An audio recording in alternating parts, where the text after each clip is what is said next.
Olá, o assunto dessa semana não é Bolsonaro, ou pelo menos não é Bolsonaro diretamente,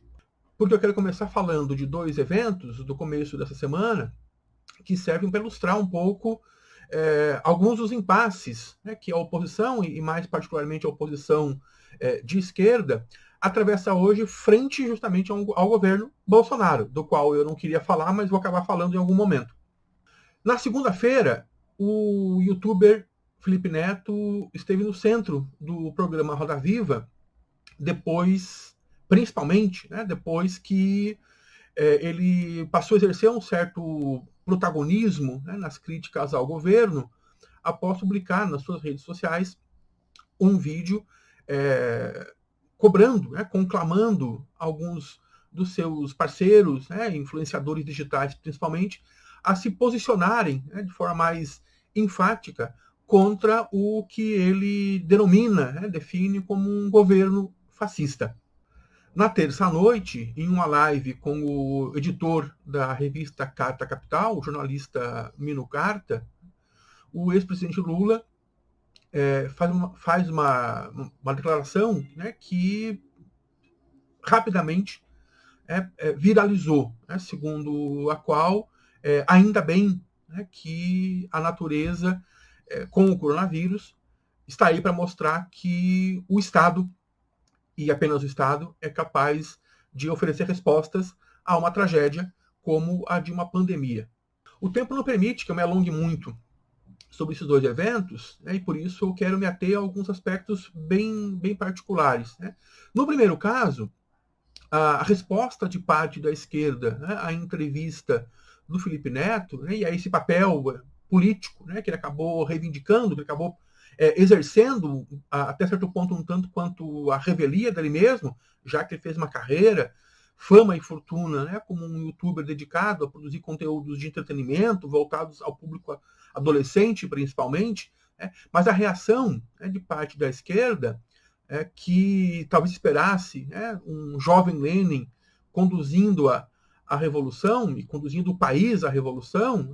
né, mostra o quão frágil,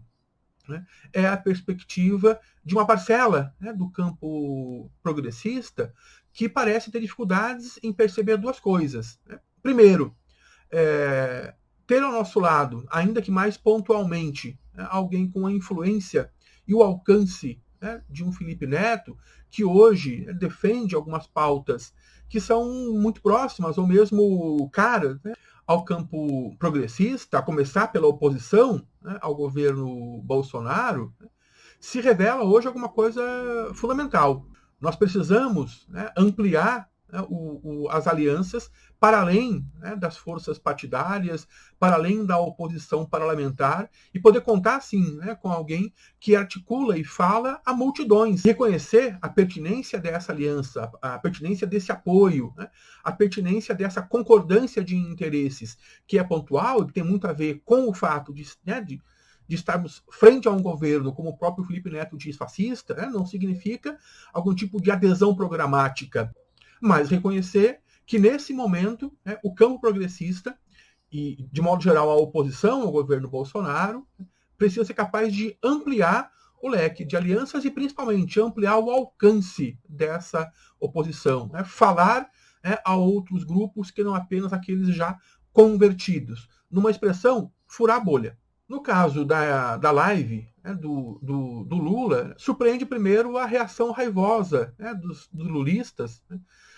há uma fala lamentável, tão lamentável que o próprio Lula tratou de se desculpar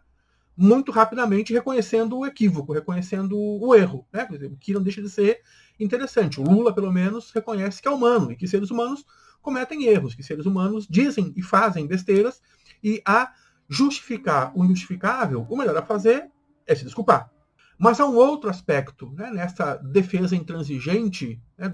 da fala infeliz e lamentável do Lula, que revela um outro impasse da oposição. Né? De um lado, uma oposição, um campo progressista, né, que parece ter dificuldades de entender que ampliar alianças, né, e reverberar e ampliar o alcance da oposição é uma estratégia importante e necessária frente ao avanço, frente à escalada, né, do governo Bolsonaro, e de outro, né, essa dependência, né, que temos cada vez, parece, né, que cada vez mais forte, de que a oposição constitua não em torno a um projeto, não em torno a um programa, não em torno a um conjunto de ideias, mas em torno a um nome. E um dos problemas é entender que descolar, depender menos dessa liderança personalista, que às vezes beira ao messianismo, não é desconhecer, não é deixar de reconhecer a herança dos governos lulistas. Fazer a crítica a uma esquerda que parece não ser capaz, né, de se articular em torno a programas e projetos, e que parece depender desse passado, e dessa presença personalista, dessa figura do ex-presidente Lula, não é deixar de reconhecer isso, mas é antes reconhecer que nós não podemos, e não podemos especialmente agora, frente a um governo autoritário, frente a um grupo de milicianos e seus muitos cúmplices, dentro e fora das redes, que estão aí a justificar, a rir gostosamente, como riu Bolsonaro na última live, de 18 mil mortos por coronavírus, pedindo, indicando, gargalhando, quando diz que a direita toma cloroquina e a esquerda toma tubaína. Frente a isso, nós não podemos depender apenas da figura do Lula. Frente a isso, nós precisamos ampliar o campo de alianças e investir numa oposição capaz de fazer frente a esse avanço, a essa escalada autoritária. O que a oposição não está fazendo, ou não está fazendo direito. Prova disso é que Bolsonaro nada de braçada, enquanto a oposição derrapa, é incapaz de oferecer uma alternativa viável. Vou meter aqui ao debate puramente eleitoral. O pouco que a oposição tem feito, ela faz mirando 2022.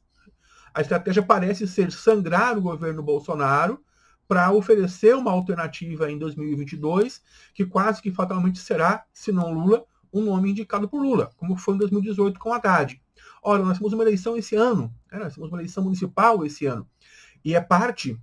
fundamental, de construir uma oposição capaz de fazer frente a Bolsonaro em 2022, construir agora, em 2020, bases sólidas nos municípios, nos governos municipais, capazes de paulatinamente construir essa oposição em outras frentes, em outros espaços, mesmo inclusive eleitorais, que não apenas a eleição de 2022. A prosseguirmos assim, o que parece é que em 2022 a gente terá de novo uma eleição em que o antipetismo será novamente acionado, figura de Bolsonaro nadando de braçada, como alternativa a esse avanço, a essa ameaça do socialismo, que é o que tem prevalecido desde 2018 e tem dado a Bolsonaro uma larga vantagem narrativa, capaz de manter sólida e confortável a sua base de apoio. Ou bem, a oposição, em especial o campo progressista, compreende que nesse momento nós precisamos ampliar o nosso alcance, ampliar a nossa influência, falar a outros públicos que não só os convertidos, e aí a aproximação, a contribuição de alguém como o Felipe Neto se revela fundamental, ele fala milhões. Ou bem a oposição, em especial o campo progressista, compreende que é preciso construir uma outra alternativa, uma oposição propositiva, capilarizada, voltar às chamadas bases, voltar a dialogar com os movimentos sociais, compor uma ampla aliança partidária e programática que dependa menos do carisma do ex-presidente Lula, ou nós estaremos construindo, uma vez mais, o caminho para o fracasso e para a reeleição de um fascista. É preciso que o campo progressista reconheça, agora, mais do que nunca, e muito rapidamente, a responsabilidade que tem em construir uma alternativa capaz de barrar, de fazer frente a um governo irresponsável e assassino, que gargalha, que ri na cara de 18 mil mortos, seus amigos e familiares. Ou fazemos isso, ou não teremos mais como justificar o nosso quinhão de responsabilidade no avanço, na escalada autoritária que presenciamos desde agora.